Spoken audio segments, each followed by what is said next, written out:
Hey, hey, hey, welcome to Speak Now Pro Wrestling. It's your girl, Denise Salcedo, and it is Tuesday, February 13th, one day before Valentine's Day, and I am here to talk about WWE NXT. But before we get to NXT, everybody, I just want to say I've missed everybody. My last stream that I did here on the channel was on Wednesday, the AEW Dynamite post show, and normally I do a lot more during the week, but because I was in Las Vegas, yes, last week's schedule was definitely a little bit different, but I gotta tell you guys, man, I had the very, very best time in Las Vegas.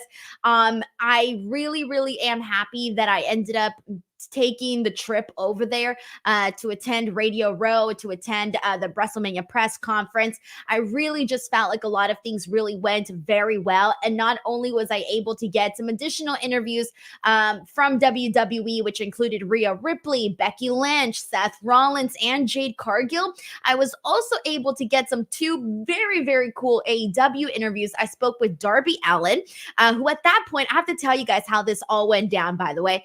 So I spoke with Darby Allin, and then on top of that, I spoke with Tony Khan. So I need to talk about how that went down because it was kind of crazy. So for those of you guys who don't know, Radio Row is literally crazy. Like, there's so many people there, there's so many outlets, there's all these radio stations, and all of the who's that's anybody is down there, right? And I'd never been there, and I didn't really know what to expect, and I was pretty much like roaming, going around doing interviews, trying to promote the YouTube channel. But on top of that, I was also there trying to get some interviews of my own. Now, prior to booking my trip to Las Vegas, I didn't even know that WWE was going to be doing a press conference. Like, I had no idea any of that was happening. So that ended up being like the cherry on top of the vacation that I had going. But on top of that, at Radio Row, I had reached out to AEW because I didn't know who they were going to have there, what talents they were going to have there. And I get a message. I find out that Darby Allin's there. And so I schedule this interview with Darby Allin. I have this like nice little 10 or so minute conversation with him. And right away, I post my interview up and I get that thing promoted on Twitter. Well, thanks to that, I then found out later on, I'm literally getting a text that was after that Darby interview, I'd posted it up. I was just about to leave, guys. Like, I was going to leave. I was going to be done for the day. I was like, all right, I did a good job. I'm going to go home. I was packing up my stuff. Literally, I was standing up, packing up my stuff. And I get a text message and they're like, do you want to interview Tony Khan in like 20 minutes? And I'm like, holy shit, yes, I need to, I'll be right there. And so I like ran back up to where I had to be. Now, it was like crazy security, all of that, whatever, for a Radio Row. But I made it. I got there. And so I ended up doing my interview with Tony Khan, and he had told me that because he saw that I did the interview with Darby, he didn't know that I was going to be there. But because he saw the interview that I did with Darby, he wanted to do an interview with me. And I was like, holy shit, that's so freaking cool. So it was just kind of crazy how like everything went down and how like one thing led to another that led to another. So I'm really, really happy that I was there in Las Vegas, but I'm also very happy that I'm back and that I'm here to talk about pro wrestling. So let's get to it, everybody. Let's get into NXT. And of course, you guys can check out all of those interviews that I did do in Las Vegas over on the channel. There's a lot happening, guys. There's a lot happening this time. All right, so let's get to it. First and foremost, I want to thank so much to Sheldon Jackson for gifting 5 DWO memberships. And then on top of that, Sheldon also sent in a super chat saying, congrats to the Wolf Dogs on winning the NXT tag team titles. But I'm concerned about Lyra versus Shotzi for the title next week, because anytime Shotzi gets an opportunity, for some odd reason, it goes awry. So I'm definitely not expecting for there to be a title change or anything like that with Lyra Valkyria and Shotzi. The way that I'm seeing this is that I know that there have been a lot of moments where Shotzi unfortunately didn't things didn't go the way that she probably wanted it to in the ring, right? But I do feel like the last couple of months that we've been seeing this like new iteration of Shotzi, and if you want to even call it a new iteration, by new iteration I mean she shaved her she shaved her hair and to a lot shorter, but it's pretty much still the exact same Shotzi. So maybe not new iteration of Shotzi, but the last couple of months that we've been seeing of Shotzi over on SmackDown have definitely been like a huge improvement over everything that we had seen before. So, like everything post the shaving of the hair, I feel like we've been seeing good stuff from Shotzi. So, I'm not necessarily worried about this match at all with her and Lyra in terms of like something going wrong or anything like that.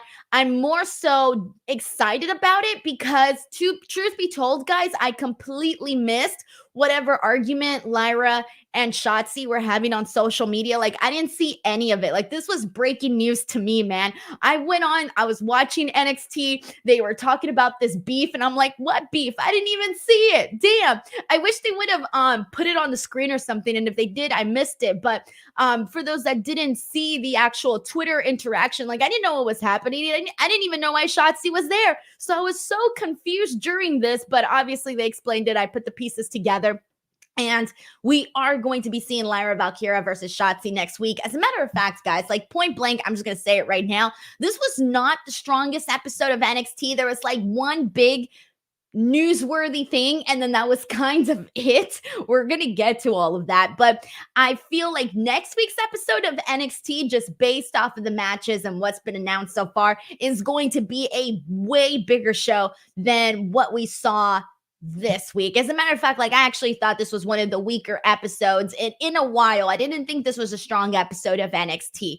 But we got Jay Stone here, who also sends a generous super chat saying, hey, Denise, this might be a hot take, but Corbin and Bron might have been one of the best odd couple tag runs I've seen in any capacity company recently, up there with Ricky and Big Bill. So look, in terms of like odd couples, there have been some really great ones that we have seen throughout time, right? Like you can name so freaking many. Like I still remember like, oh my gosh, like X-Pac and Kane. That was so much fun. Daniel Bryan and Kane. That was another one. Those are like when I think of odd couples, those are some of the ones that like I think of right away. There's obviously so many more. In terms of like recent ones, that were like really strong. I'm trying to think what strong odd couple pairings I've really liked recently. And for some reason, I'm not really thinking of any that were like, you know what? It's actually, I don't know if Chelsea Green and Piper Niven kind of count as an odd couple tag team. I feel like they definitely do because they're two totally different personalities. But for recent times, I really liked what they did there. But also, I do think Baron Corbin and Braun Breaker have been really good with the comedy that they have here. And I've said that on past episodes of NXT, where I really felt like they came out here and they were just like fun. Like they weren't trying too hard, because there's times where like these types of things, they tend to come off like they're trying too hard, right? Like they're trying too hard to make you laugh. They're trying too hard to make it funny to the point where it comes out cheesy. And I don't think that's what we're getting here with Baron Corbin or Braun Breaker.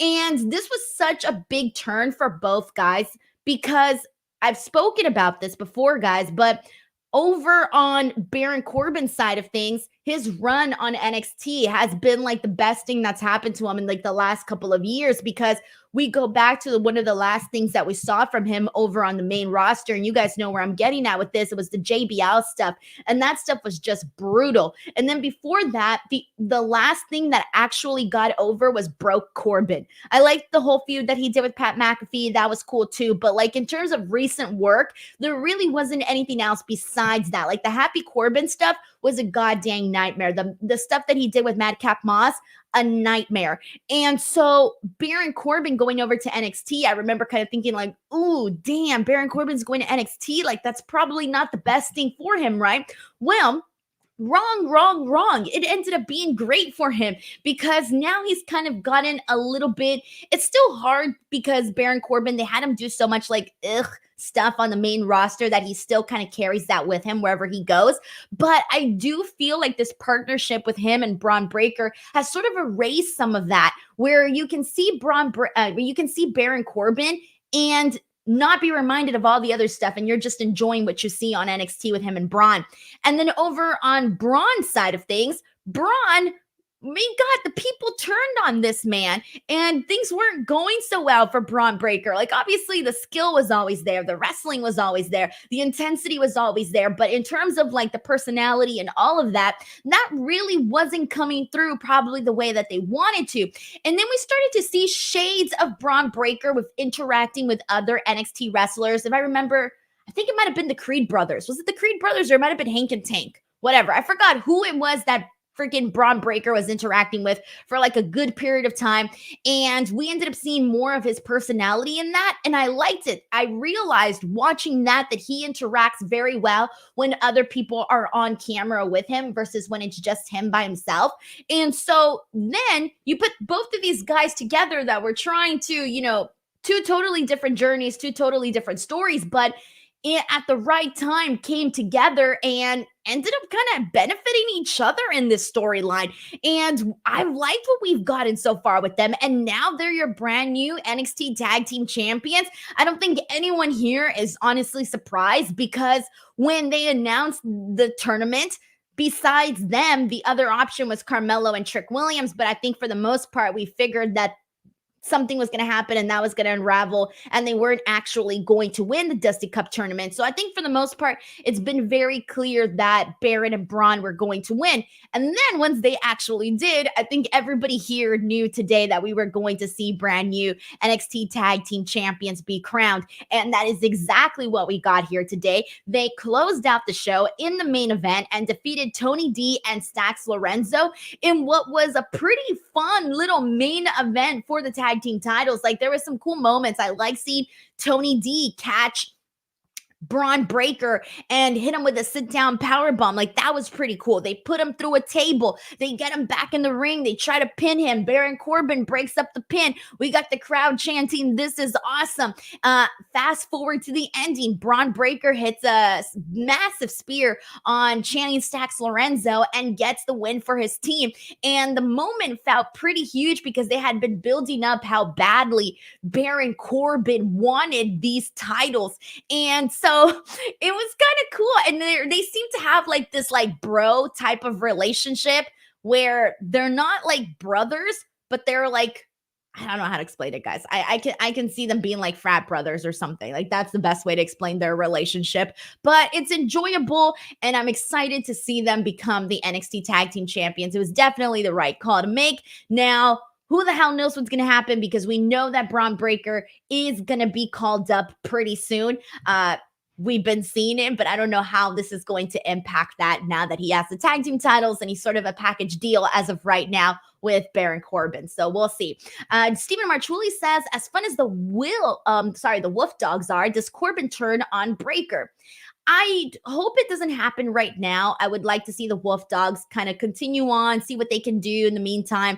But it's going to not be too long, though, because Bron Breakker is headed to the main roster. It's just a matter of when they're actually going to do it. So I don't think it's going to take too long. We'll see what happens. Will Chisum says, let's see. Are you saying embroidery was a good odd? Okay. Embroidery was a good odd couple team thanks to the weed jokes. All right, you completely threw me off there, Will Chisholm. I was like, what's he talking about? I was like, embroidery is not on NXT. What is this? What are we talking about?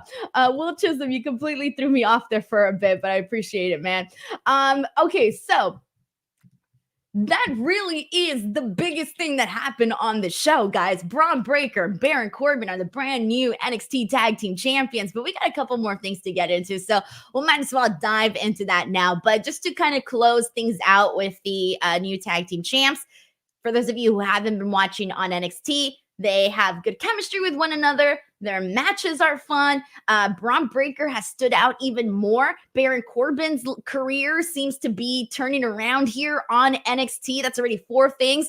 And then on top of that, I think we're going to get some good stuff out of them being tag team champions. Now it's just a matter of what happens with the main roster call-up for Braun Breaker. So that's where we're at on all of that. But I'm going to kind of recap this show in terms of like the biggest things, and then we'll work our way down as we continue on. So the next big thing that I want to talk about in regards to NXT was Carmelo Hayes versus Joe Gacy. So it's funny because the things that I liked on this show were all the things that kind of turn things around for other people. And not specifically in this case for Carmelo Hayes, but more so Joe Gacy. So since I'm going to say, since Vengeance Day, the last pay-per-view that we had for NXT, I feel like things have really started to turn for Joe Gacy because he broke up, the schism ended, that was a wrap.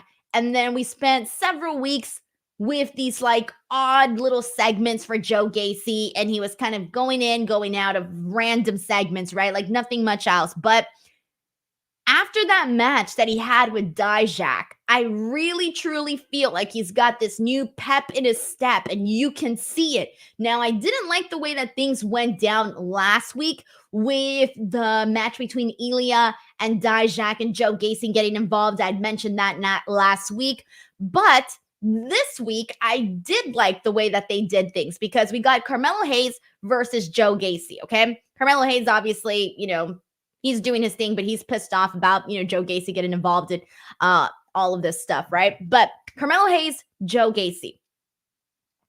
A couple things to note here. First of all, Joe Gacy, his entrance has changed. They've done this thing now where they turn the camera upside down and you're seeing Joe Gacy come out, but he's upside down. I did like that. I had mentioned that I was hoping to see some new music for Joe Gacy. I'm still hoping that we get to see that because it reminds me too much of what he's been doing in the past.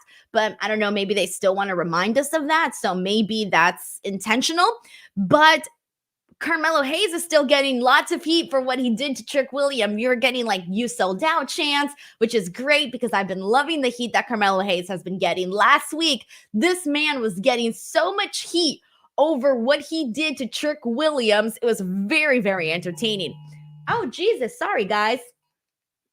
Sorry, there's the Amber Alert situation, and so that's what went off on my phone right now. So sorry if I frightened everybody with the buzzing sound. All right, so where was I at? All right, sorry guys, it kind of threw me off for a bit. It completely threw me off. I was like, wait, what's happening? I was like, there's an emergency. What is it? All right, so in this particular matchup, because I was mentioning all of the heat that Carmelo Hayes was getting due to the Trick Williams action, Carmelo Hayes was obviously being booed during this, and everybody was rooting for Joe Gacy, which is funny because it's been a while since people have actually been rooting for Joe Gacy. Like, Joe Gacy is not somebody that people have been rooting for. Like, we went a really long time with either people not reacting to Joe Gacy or booing this man. So for him to finally start getting some chance, like, this felt new. And so when I said that I liked this for Joe Gacy, I liked it because, as I mentioned, he's got this new pep in his step. But on top of that, Carmelo Hayes goes in. He defeats Joe Gacy in what was a pretty okay match. Like, Joe Gacy went out there, was hitting him with like chops and headbutts. And like, this wasn't a bad match. But Carmelo Hayes won with the code breaker and the nothing but net spot that he does. And so he defeats Joe Gacy. But it was a good win for Carmelo Hayes. He goes out there, has a fine match, wins the match. Cool. But for Joe Gacy, it got him more of a spotlight on him versus him going out there and wrestling a bunch of nobodies. This time he was in there with Carmelo Hayes, which was a really good follow-up to what he had been doing with DJack at the pay-per-view. So I kind of felt like this benefited Joe Gacy a whole lot. And that's the reason why I like this. Like, I like this new lens that we're getting with Joe Gacy. And then on top of that, we're still continuing both of these feuds. Now, I said last week that I kind of felt like I was a little bit like maybe a little bit over and done with the Carmelo Hayes, Ilya Dragunov storyline. And I really am, guys, because as much as I loved it, I've already seen it 3 times. You guys have already seen it 3 times. So, but as we discovered last week, the men's roster on NXT is very, very slim. So Carmelo Hayes, after this match, once again addresses Ilya Dragunov. And so if it wasn't clear last week, it's definitely clear again. They are circling back to this. They're doing a face-to-face next week because Ilya was not on the show today because he is back home with his child, spending time, etc., etc. It's happening next week, the face-to-face. And as for DJack, DJack attacked Joe Gacy after this. And let me tell you, I was a fan of this. And you guys are not going to understand why I was a fan of this, but I'll tell you why. So get ready for story time. So DJack grabs Joe Gacy, attacks him, whatever, and he ends up putting him in a straitjacket. Okay? I like this because, Joe Gacy's crazy. He's a madman. He's a lunatic. And now he finds himself in a straitjacket. But ladies and gents, quick story time. I had PTSD from this because when I was a child, my mom and my grandma were utterly humiliated by me every time they took me to the doctor.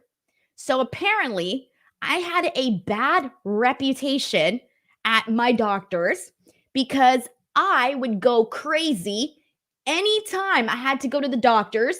So they would literally strap me down, put me in a little straitjacket, and pin me down to the little table in order to get my shots because I never liked getting shots as a child. So according to my mom and my grandma, and I have like little flashes of memory of this, according to them, they would have to take them out of the room. Like they couldn't be in the room with me. They had to put me in a straitjacket. They had to hold me down, the nurses, the doctors, everybody, because I would curse them out in Spanish. On top of that, I wouldn't even curse them out in English. I would curse them out in Spanish because I thought they were going to kill me and I did not trust the doctors or the nurses or anybody. So they would pin me down and put me in a straitjacket. I was a kid, so I'm not like that no more.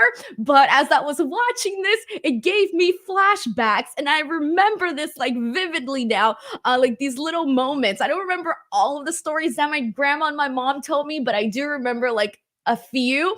And like my mind, anytime I went to the doctor, like I always thought the doctors were evil and were gonna like murder me or something. I always had this like horrible conspiracy theory as a child. And so for that reason, I was a fan of this whole little straitjacket thing just because it got me, guys. It completely got me thinking about my past. So it's so freaking random.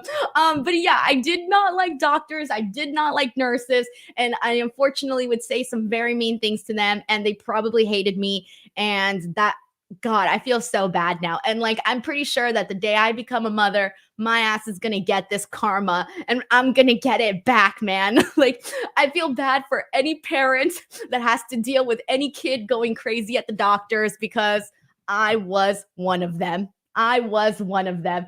Oh my God. But yeah, there you go, guys. Zena Weber says Stone Cold, Denise Salcedo. Dominic Carranza says, oh, Denise, that story is so relatable. You have no idea. I'm not the only one. Hell yeah. Hell yeah, man. All right. But honestly, like when you're a kid, you don't know. You don't know any better. But anyways, that's the story of the straitjacket.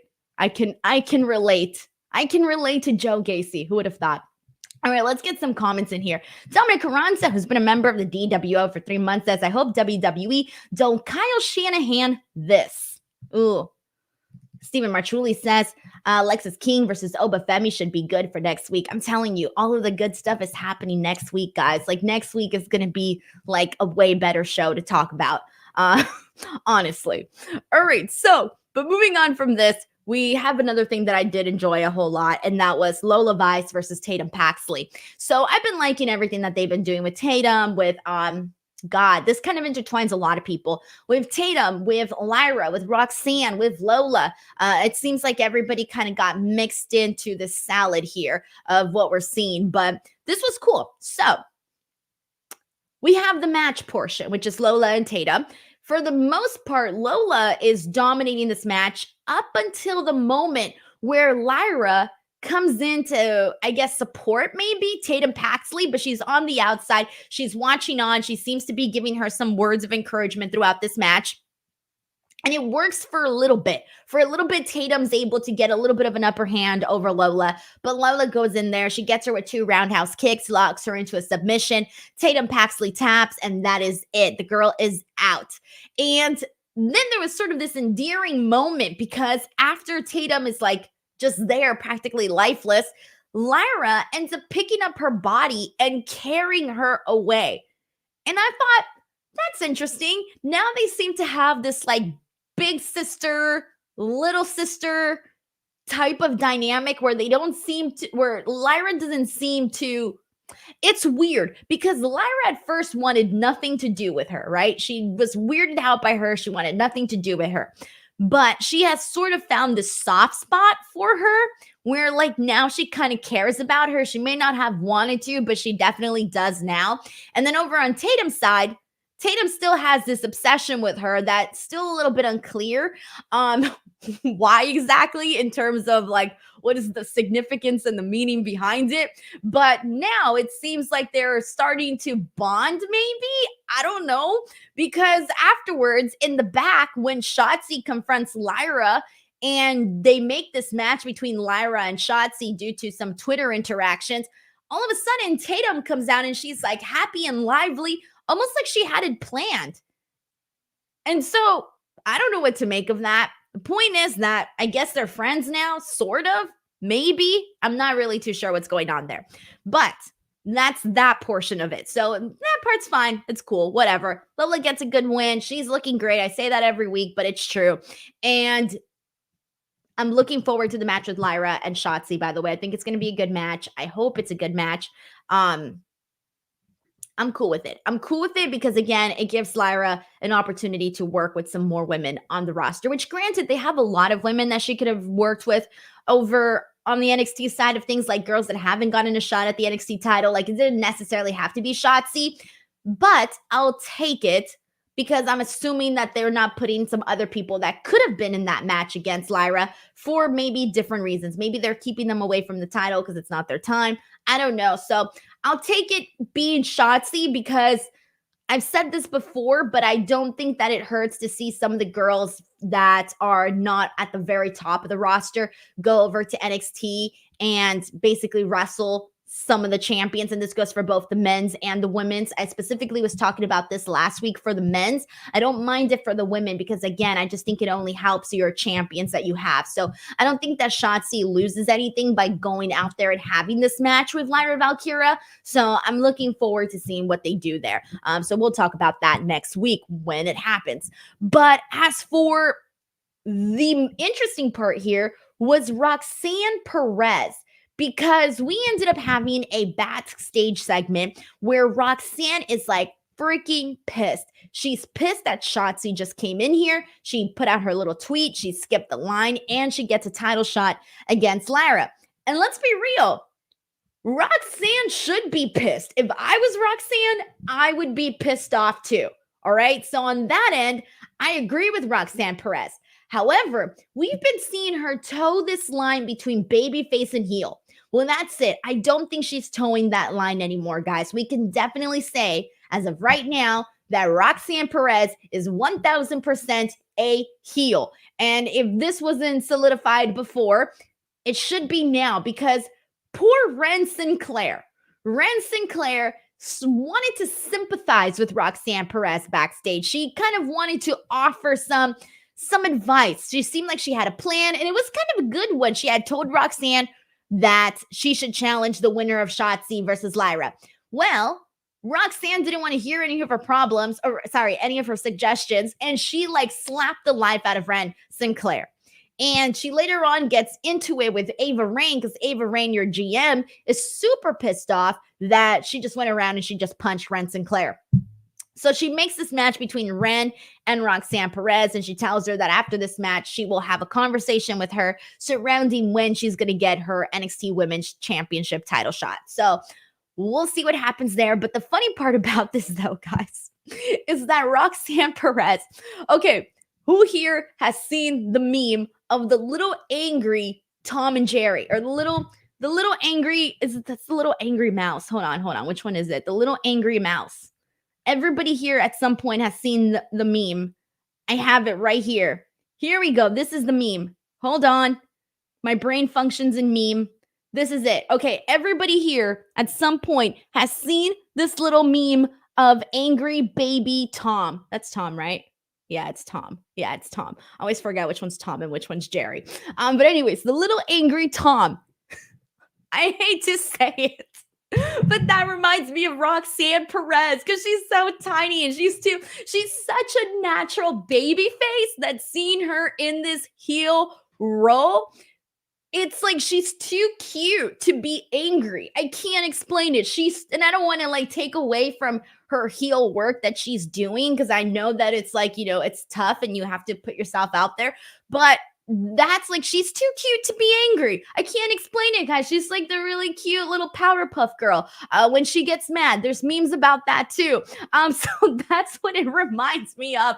And when she was there with Ava Raine and she was like with her arms crossed and she was like giving her the face, I'm like, I can't. She's too cute to be a heel.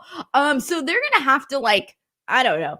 I mean, obviously, I'm buying it. She's doing a great job when she slapped the life out of Ren. That was really, really great. But it's just funny, though. I was dying, though. Like, seeing her, like, cross her arms and she rolls her eyes at Ava Raine. I couldn't help it.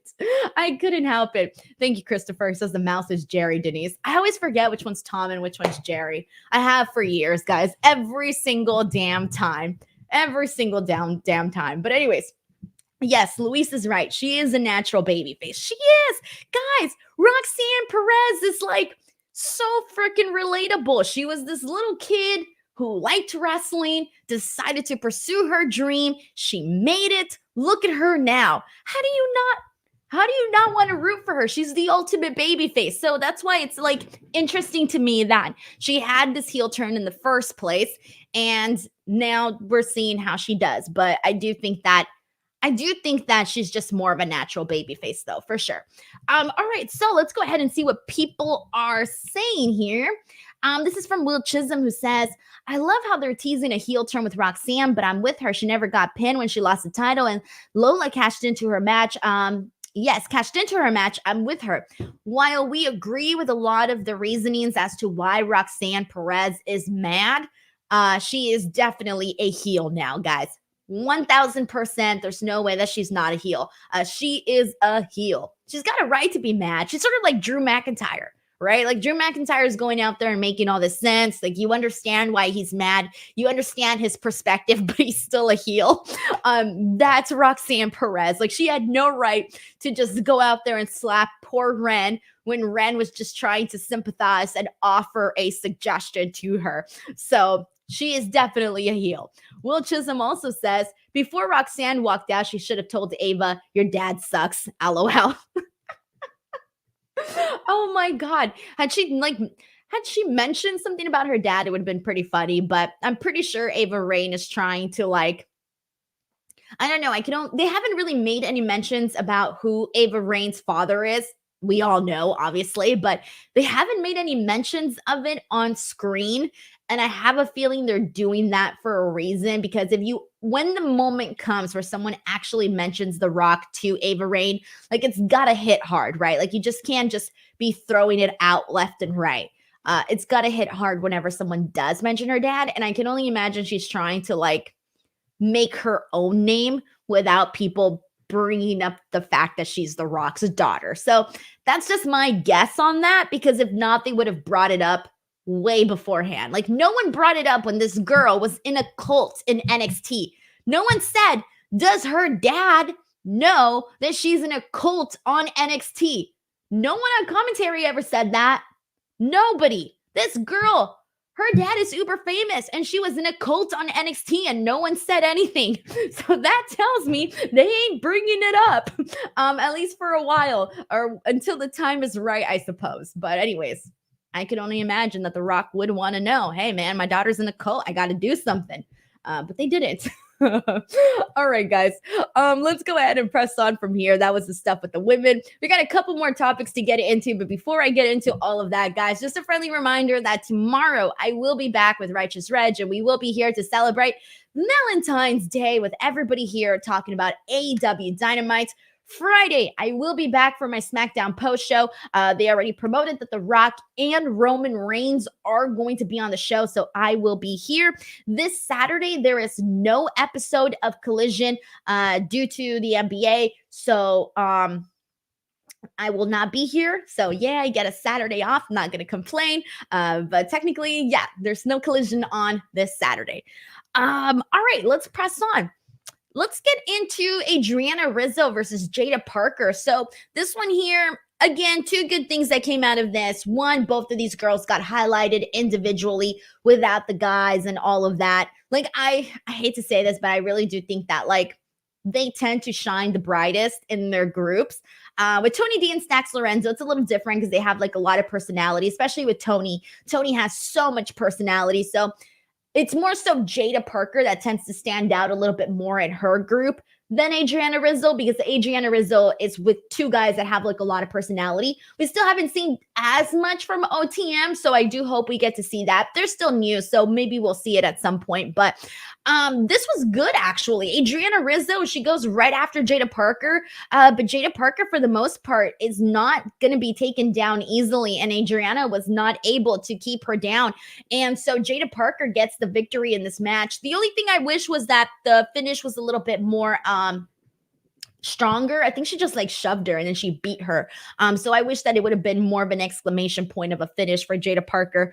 But Jada Parker did good though. She came out with a lot of attitude, a lot of sass. I feel like this was the first time, even though we've seen her in like that 6-person mixed tag team match at the PLE, and we've seen her do a couple of other things here and there. I feel like this was the first time I really got a good look at her, more so in ring capacity, because it was just her and Adriana. So it allowed me just to focus on Jada Parker. And I will tell you, like, I feel like I like Jada Parker more after tonight than any of the other stuff they had her do before. So after tonight, I can honestly sit here and say that I'm a bigger Jada Parker fan than I was yesterday. As for Adriana Rizzo, I had already been digging her because she had some pretty good moments the last couple of weeks. Personality wise, and also I think at one point she had like a really cool dive, but I think I still probably need to see more from her in ring wise. But I honestly, like, she's doing good. I also like Adriana Rizzo. She's different. She's very, very different from any of the other women that they have on the roster. So I definitely like that a whole lot. All right, so let's see what else we got here. Dominic Carranza says, y'all said Jada Parker, my brain immediately went to Jada Pinkett in NXT. So that happened to me for like the longest time with there's a lot of names of people on NXT that remind you of celebrities. Ariana Grace, I kept calling her Ariana Grande for like the longest time. Then there was Elektra Lopez. I called her Carmen Electra like at least 3 times. I'm trying to remember if there was anybody else. I think that was it, I think. But there was a couple of people where your brain just automatically goes to like a celebrity because they have some very similar names. We got Will Chisum here who says, Roxanne thought that a good, oh, sorry, I'm not reading right. God, I forgot how to read. Will Chisum says, Roxanne taught that girl a good lesson. Mind your business, please. What's up with people getting slapped in WWE lately? There's some good slapping going around. What was it on SmackDown when Tiffany Stratton slapped Michin? That was really good too. Who else? Who else got slapped really well recently? Not Austin Theory. Kevin Owens has been punching, not slapping, but I think we can count that in this argument because he's gotten Austin Theory and Grayson Waller very well multiple times. Thank you so much to Will Chisum. All right, guys, let's keep it going, guys. Ridge Holland versus Wolfgang and Mark Coffey. They did a whole gauntlet thing, guys. Oh man, I don't know what they're doing here, guys. This one's not for me. This one's got to get a thumbs down for me. I had said it last week. I'm not really sure what they're doing with Ridge Holland here, but it's not working for me. I just kind of feel like it's a little dull. It's a little dull. And the whole thing is he doesn't have friends. And I'm like, well, he had friends on SmackDown, but then that just randomly ended. So now he's over on NXT. I just think, I wish that the fallout from the Ilya Dragunov angle would have hit harder. I don't think that the fallout from that whole angle that he did with Ilya Dragunov, like, it didn't benefit anybody. It didn't benefit Rich Holland, and it didn't benefit Ilya Dragunov. Like, that was solely to just postpone that match between Trick and Ilya and push it further. That was literally the only thing. And so personally, I almost feel like they got to just restart things with Rich Holland right now. And with Gallus, same thing. I'm just like kind of over it right now. There's not really much intrigue for me in this story. So I'm going to move on to Andre Chase and University. His University is back. And they're out there thanking JC Jane, right? Because she did the calendar, so she was able to get them out of debt. We know that. But JC ends up meeting with Adriana Rizzo, and she gives her like a bunch of money. And at least we can assume it's money because it's in an envelope. And she basically tells her that once Tony D and Stax Lorenzo retain their championships, that they should think about giving a title shot to Andre Chase and Duke Hudson.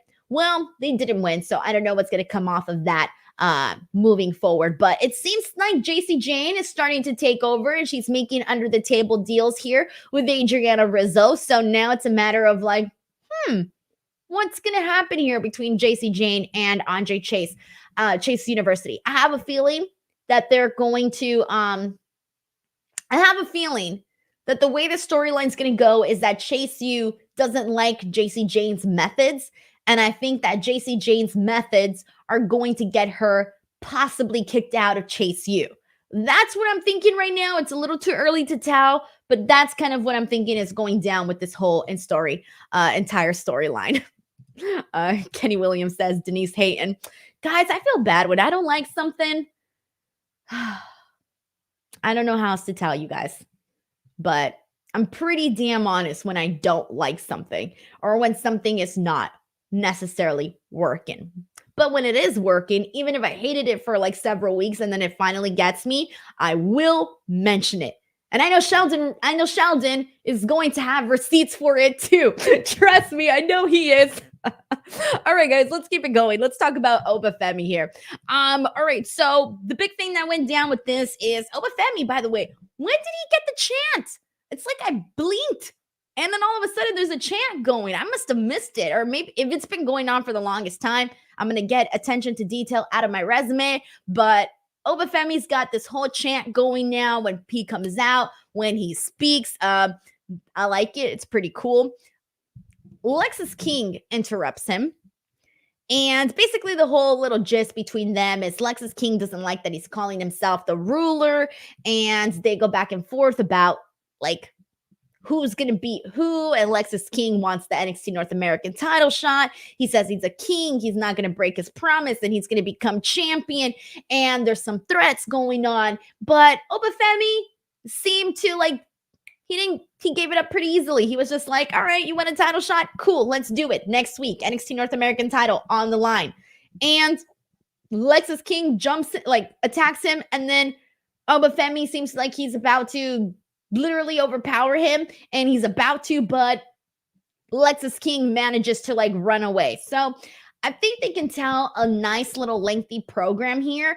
I actually want to see Obafemi defeat Lexus King, and I know that may be an unpopular opinion here, but I want to see Obafemi defeat Lexus King at least the first time for sure, because I do think they can tell a longer program with this, and I don't necessarily want to see Obafemi just be like a quick champion, because I do think that at the end of this, Lexus King is going to be NXT North American champion, but I want to get more out of this than just a one match type of situation, especially now given that we've really realized there's only so many players in the men's division. So for that reason, I kind of want them to tell a little bit of a longer program here, but I do want to at least see Obafemi defeat Lexus King. And then go from there. But I do think Lexus King is probably going to come out of this NXT North American champion. I don't know. It doesn't feel right, though. For some reason, it doesn't feel right. I feel like Obafemi should have a pretty, like, I'm not going to say like go out there and have a 4-month NXT North American title reign. Nah, but I don't want it to end very quickly though. It just wouldn't feel right. I can't explain it, but I think we need to get more out of this, especially because there's no one like Obafemi on that NXT roster. But then at the same time, how much more can you have Lexus King lose? This guy came in here with so much buzz, and really nothing major has happened for the guy yet on the show. So that's why I'm thinking that he is going to defeat Obafemi. But again, I just feel like Obafemi is something special on NXT, and it shouldn't come to an end just yet. We'll see where we're at with all of this. We'll see where we're at with this. We got Pierre here who says, stand and deliver maybe. We still got so much time from now. God, we still have at least 2 months until we get to WrestleMania. So I don't know. Maybe this could last until then. Possibly. That wouldn't be a bad matchup. That would actually be a pretty damn cool matchup. And again, given there's only so many options, it could possibly happen. We'll see. All right, so let's go ahead and see what else we got here. Let's get into Josh Briggs and Brooks Jensen. This was also something that I really enjoyed last week, and it was basically Brooks Jensen going up to Josh Briggs and wanting to sort of rekindle the friendship that they once had. But Josh Briggs gave him a taste of tough love and basically told him, like, no, you need to find your own path. He was definitely a lot meaner about it, and I loved it. I was a big fan of that last week. So all of a sudden, one whole week later, we see Brooks Jensen jump Josh Briggs, confronts him, and he's like, I've got balls. And then they start fighting and they're going at it backstage, and eventually they end up getting pulled apart. But I found this kind of funny because Brooks Jensen like waited a whole week. Like, you can tell he thought about it. He thought about what Josh Briggs said to him. He waited a whole week, had the fake argument with him in the shower, had the fake argument with him in the mirror, like we all do when we wish we would have said something in an argument and we didn't say the thing we wish we would have said. That is exactly what I think happened with Brooks Jensen. He waited a whole week, he thought about it, and then he finally decided to do something about it. So we are getting this program between Brooks and Josh Briggs, which seems like the right way to go about it. Former friends who are now having a fallout.